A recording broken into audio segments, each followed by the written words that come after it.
কারণ অতীতে অনেক খেলা খেলেছেন, এখন কিন্তু জনগণের খেলা শুরু হয়েছে। আল্লাহ জনগণের যে খেলা, এই খেলায় জয়লাভ করবে নির্বাচন কমিশন। এই ষড়যন্ত্র আপনাদের না, এই ষড়যন্ত্র ওই দিল্লিতে বসে থাকা শেখ হাসিনার ষড়যন্ত্রের সাথে একই সুর।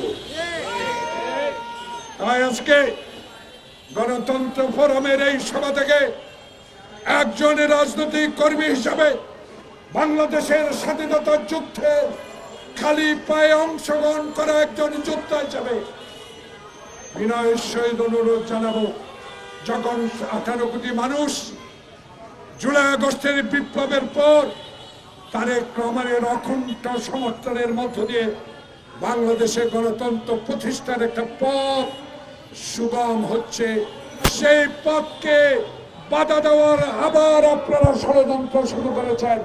এই ষড়যন্ত্র আপনাদের কোনো লাভ হবে না, লাভ হবে দিল্লির, লাভ হবে শেখ হাসিনা।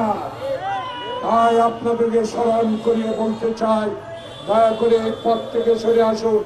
কারণ অতীতে অনেক খেলা খেলেছেন, এখন কিন্তু জনগণের খেলা শুরু হয়েছে।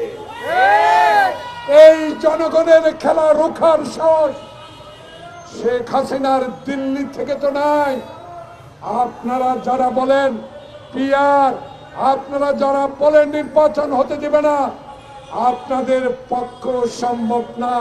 কারণ এদেশের জনগণ প্রফেসর মোহাম্মদ ইউনূসকে সমর্থন দিয়ে এই সরকার পরিচালনার দায়িত্ব দিয়েছে। যতই আইন শৃঙ্খলার অবনতির চেষ্টা করেন, কিছুতেই লাভ হবে না, লাভ জনগণের হবে। কারণ জনগণ 16 বছর কোনো ভোট দিতে পারে না। আমার নেতা তারেক রহমান, আমার ভোট আমি দেব, আমার পছন্দের লোককে ভোট দেব। আর দিনের ভোট দিনে হবে না, এবার রাতের ভোট হবে।